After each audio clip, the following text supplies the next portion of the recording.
I have been working through the Epilogue of Hammurapi and trying to do a actually a word-by-word grammatical analysis from the Akkadian. And we're working our way slowly through the Epilogue. We are now basically, I think, doing tape number 15, I believe, video 15. We are in the section of the Epilogue in which Hammurapi is cursing anyone that would change what he had written. For example, last time we pick up at line 41.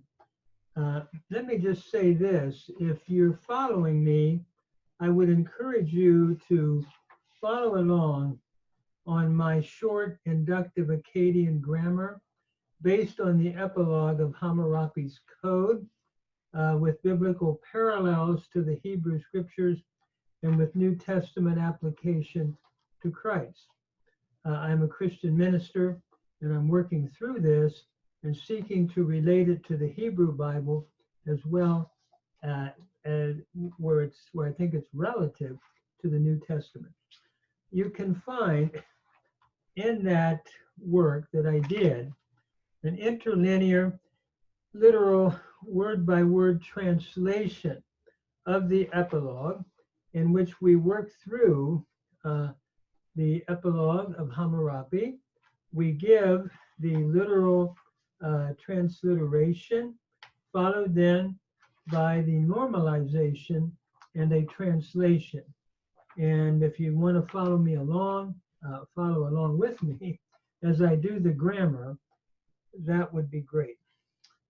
Now, at this point, we see where Hammurapi is cursing anyone that would try to change what he had written. We are on line 41. I had just covered, I should say, 41 to 51, and this is in column 50 of what I have put out on Google Books. So as we go back, we saw Sin, or Zuain, the Sumerian for the moon god, the Lord of heaven, the God who creates, whose his chastening is among the gods made visible, the crown and throne of his kingship, may he take away from him. In other words, may the moon god, Sin, take away from anyone that would try to efface what I have done. And then he goes on to say, heavy guilt, Arnam Kaptam, Sherusu Rabitam, heavy guilt, his great chastening, Sha Ena Zemrishu La Hechaliku Limusuma. That is, his great chastening, which is in his body, shall not flee, may he break open to him. In other words, may sin break open to him. Heavy chastening, a great chastening in his body, which shall not flee away. We're at that point then when I pick up this video and continue in the grammar. We're on line 52. Umi warchi shanat paleshu ina tanechem u dimatim lishakti. And so a literal translation would be the days, months, and years of his reign in trouble and tears may he cause to bring to an end. So as we look at each word, umi is from umu, it means day, and here it's the plural, the oblique genitive plural, may he cause or bring to an end days. I should say it's an accusative plural from umu.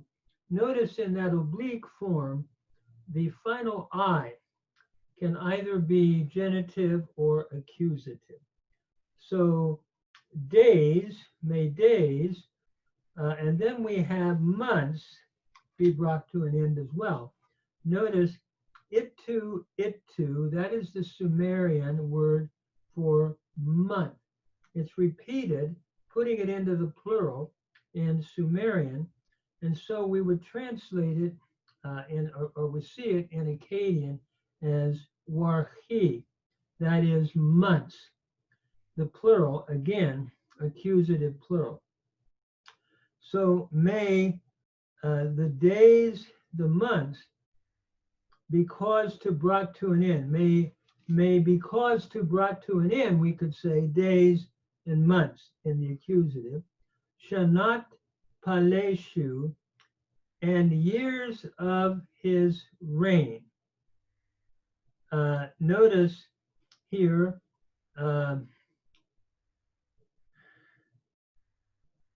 the shanat is the plural from shanu, meaning year. It's a feminine plural, years of his reign. Notice Baal Shu, the Sumerian B-A-L, and then Shu, Baal meaning reign or kingship, and Paleshu is the Akkadian from Palu.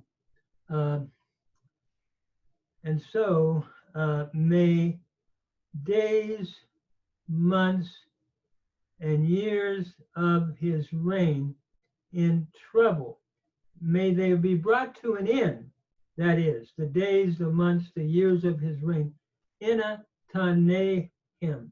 Notice inna is the preposition in, and then tanehim means trouble or distress, from tanehu, and dimatim is from dim-tu, meaning weeping or tears.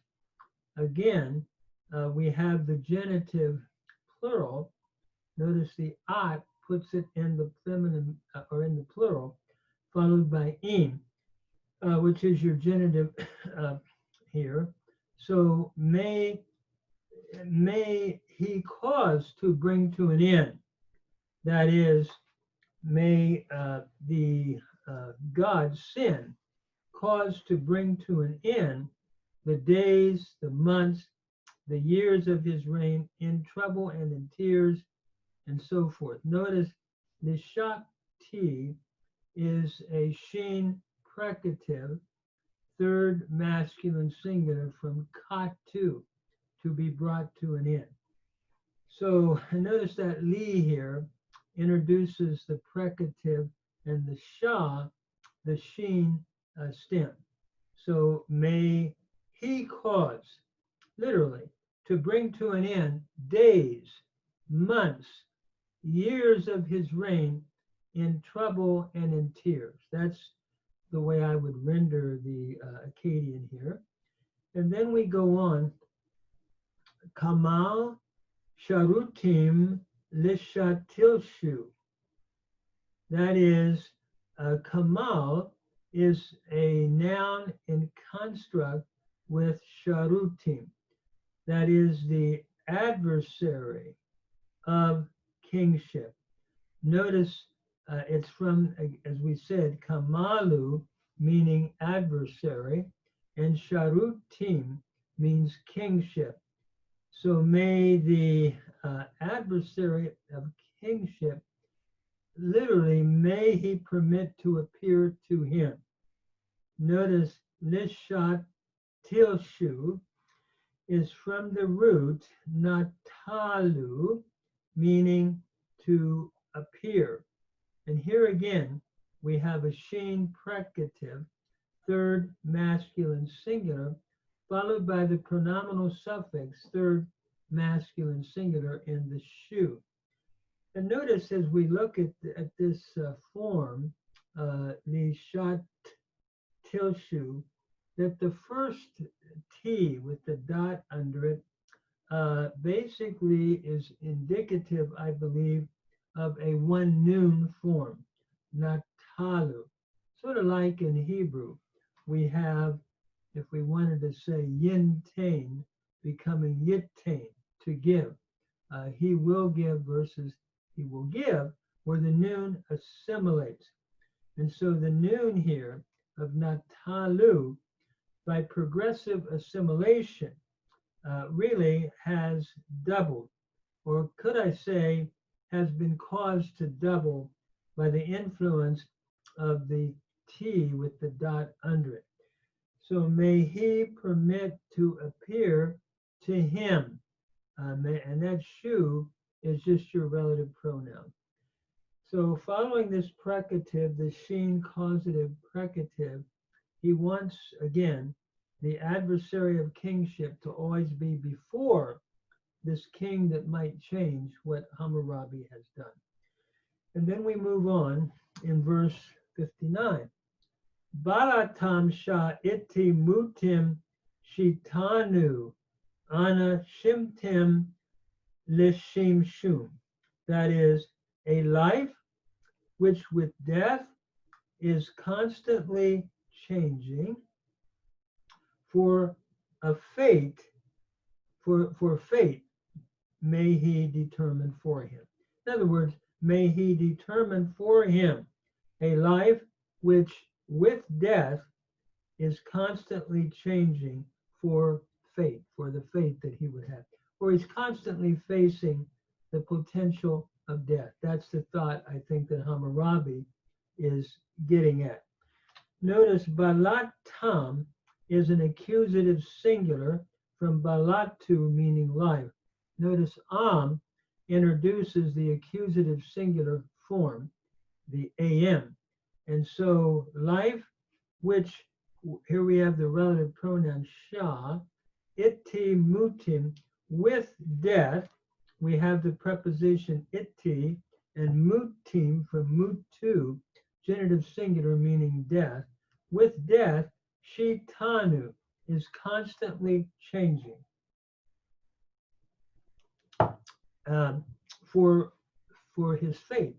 Notice shitanu, I'm understanding to be from shanu, meaning to constantly change. I've understood this as a GT, present subjunctive from shanu. That is, with death, that he's wishing the god to put on this king that might change, a futuristic king, what Hammurabi had written, a life which is constantly changing with the potential of his own mortality, I believe he's saying, with the potential of dying. And so, again, Hammurabi is really trying to have the god he's actually praying to the god to put a curse on any king that would change anything that he had written. Ana shimtim means for fate. And notice ana is the preposition for, shimtim is the genitive singular from shimtu, meaning fate. And then may he determine for him. Notice li shim shum is from the root shimu, to place or determine. Here we have a G precative, third masculine singular, followed by the dative in the shum, the dative singular. So may he determine for him is the way that I would understand the grammar here. So may, what he's really praying to this king, may he determine for him a life which with death is constantly changing for his fate. May he determine that for him. Hammurabi is praying to sin. And then he goes on, verse 64, Iskur bel Hegal, Gugal, Shame, U Ersetim, Retsuya, Zunu Ena Shame, Milam Enanakbim, Litershu. And so, translating it literally, then, may Adad. By the way, Adad, Adad, I should say, or Adad, is the Sumerian or the Akkadian translation of the Sumerian Ishkur. Notice Ishkur with the capital I-S-K-U-R and the little D sign indicates we're looking at a god, Dinger. And Ishkur was the rain or the storm, the weather god, the storm god that brought rain and brought fertility to the land. So may Adad, the god of abundance, notice Bel Hagal. Hagal is again a Sumerian meaning great abundance. So the Lord of abundance inspector. I think we could render this. Hagalim means an irrigation controller, which would refer to Adad. So may Adad, the Lord, notice Bel is from Belum. It is a noun in construct with the genitive Hagalim. So may the Lord of abundance. It's interesting in Akkadian, when you have two nouns in construct, the one clearly takes the genitive case here. In Hebrew, you can have two nouns in construct. You don't have the genitive case, it's understood. Ruach Elohim, Spirit of God, or you can take any two nouns, Lord of Heaven, Bel Shamayim, and it will just be two nouns, but the context, in the context, one is in construct with the other, and we have a genitive understood, we could say. Where in Akkadian, you have the genitive case ending. So may Adad, the Lord of the irrigation controller, the Lord of, we could almost translate this, of irrigation, or the Lord of the, maybe I should render this, of the abundance of the abundant inspector, the Lord of the abundance inspector, the irrigation controller. That would go then, I'm sorry, with the next verb or with the next noun. Gugal in Akkadian means the irrigation controller. So may Adad, the Lord of abundance or of plenty, and let's understand Hagalim to mean plenty or abundance. And then we have the irrigation controller defining Adad again, Gugal Shameh, the irrigation controller of the heavens. Notice Shameh is from Shamu, meaning heavens. In Akkadian, you have Shamamu, meaning heavens, and you also have Shamu in the plural, looking here at heavens. And it's interesting in Hebrew, Shamayim. There's clearly a very similarity in the Hebrew word Shamayim and the Akkadian word Shamu. So the irrigation controller of heavens and of earth, Ertsetim. Notice U is just your conjunction and. Ertsetim is from Ertsetu, meaning earth. Notice the im here is showing we're looking at a genitive singular. So may the irrigation controller of the heavens and earth my helper. Retsuya. Notice Retsuya is from Retsum, which means helper, and he's giving an apposition here, defining who basically Adad is, and Yah is your pronominal suffix, first person singular. So may Adad, the Lord of abundance, the controller, or the irrigation controller of the heavens and earth, my helper, the rain from heaven, Zuni ina Shameh. Notice Zuni means rain, from Zunu, ina Shameh, from heaven. So he's asking Adad to deprive, that's what he's going to say, this king, this futuristic king, from rain. So may Adad, my helper, actually take away the rain from the heavens. Again, notice the Zuni here, take away of the rain, a genitive singular, ina Shameh, from heaven. Ina takes the genitive here, and Shameh is a plural, genitive plural from Shamu. So may he take away of the rain from heaven.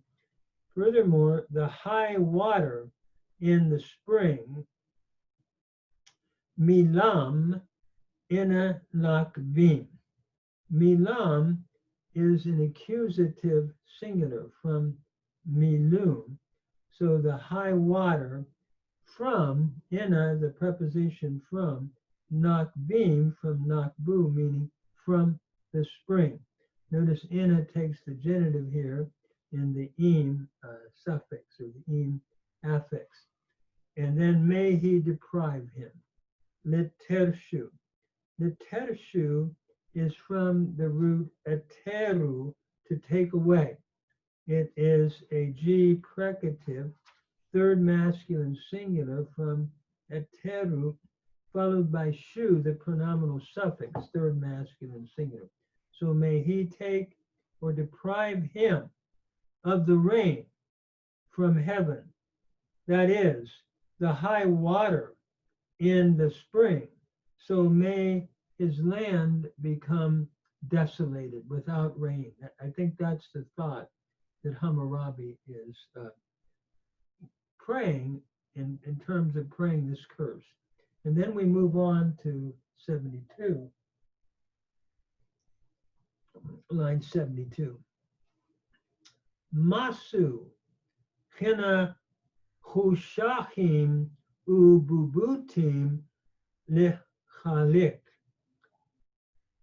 Notice his land, Masu, in want and hunger may he destroy.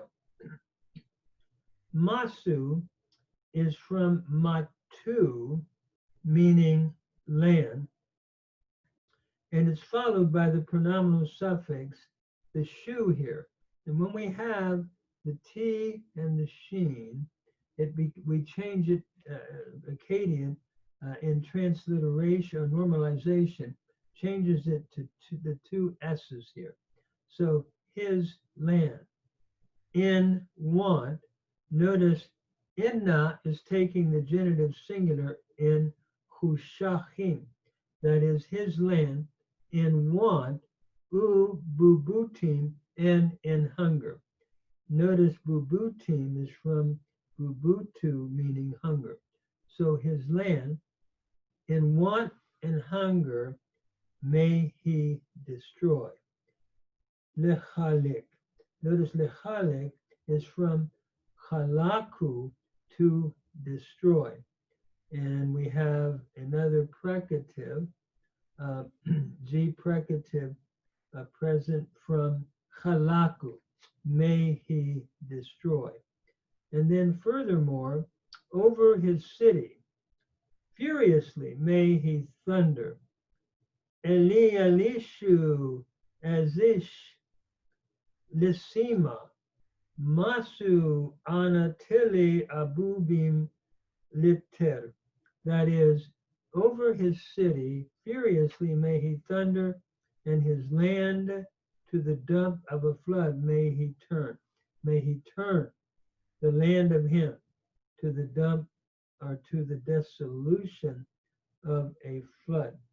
So Eli here is taking the genitive, it's a preposition, and Alishu is from Alum, meaning city.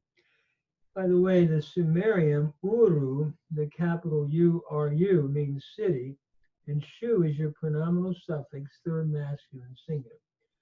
So over the city of him, may he turn over his city. And notice again, the Ali is the genitive singular over following Eli, the preposition, and Shu, again, as we said, is your